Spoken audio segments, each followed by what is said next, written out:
So how can you become more innovative and agile when the world is changing so fast? He came to this conference and really he wowed us. I remember when this section on engagement was over, I went and sat down by one of the founders of the company and he said, in 40 years of this conference, that half day was the most powerful we've ever had. Doria Camarasa has 3,000 employees at the American Express call center in Southern Florida. Now, once a month, Doria does this meeting that she calls Tribute, where she expresses public gratitude to employees who have lived the Blue Box values. First guy, Mike. He had a customer call in, landed in a new city, didn't have his card with him. Mike spends an hour on the phone finding a hotel that would allow this customer to check in without a card.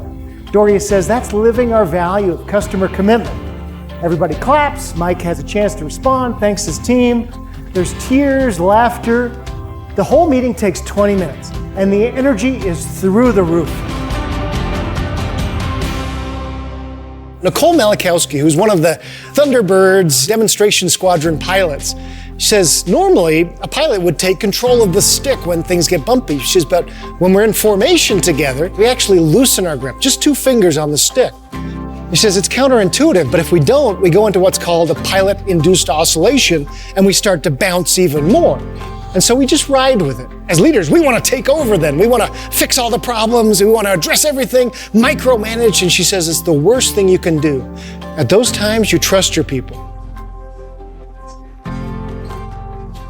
He was just absolutely brilliant, captivating, really command a presence, really connected with the audience.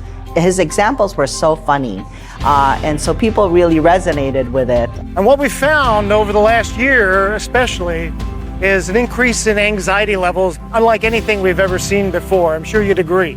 So how do you overcome this in your culture? What's the solution? What you do at this point is not go to them and say, hey, I've been watching, you got anxiety. I know it. You check all the boxes. No. What you say is, I noticed. Like, I noticed you usually first offer up ideas in meetings, but you've been kind of quiet lately. Is everything okay? Announcing Adrian Gostick, best-selling leadership author and organizational culture expert, and author of the #1 New York Times, USA Today, and Wall Street Journal bestsellers, All In, The Carrot Principle, Leading with Gratitude, and Anxiety at Work. He writes weekly on leadership for Forbes. He was ranked as a top 10 global guru in leadership and #3 in the world in organizational culture. How do some leaders get their teams engaged, and where are some leaders maybe missing the mark? Well, this is what we found. People in high-performance cultures are not only engaged, but they're also enabled and energized. Let me explain these terms. Enabled means that I feel supported. It's bigger than empowered. Now, if I'm engaged but not enabled as one of your staff members, it's a little like a hamster spinning on a wheel. I got nowhere to go. The other idea is energized. Energy levels have just ebbed. In the best organization, there's a great sense of drive. Friends, how many people have had a lousy boss in your career? He or she's not here with us today, right? Absolutely correct. Okay, They're good, not good. here. All right. All right, so Lisa, so tell us what this person was like. How did they treat you? It's really bad. Yeah. Demeaning you, Oh my talking gosh. down to you, just like crap. Wow. Did you trust this manager? Absolutely not. Absolutely not. You need a carrot. Let's give her a round of applause. Okay. Now let's do the positive here. Who's had a great boss? Positive and reinforcing Oh, and that's awesome. everything, yes. If this great boss asked you to take on an extra assignment or take on an extra shift, would you have done it for him? Definitely. Definitely. As you're driving into your office, Max, every day, do you just sort of throw your fist in the air and say, yes, I get to go to work today? Do you do that? Some. Okay. Integrity is one of your core values. Nicely done. As a leader, how do you get your people all in?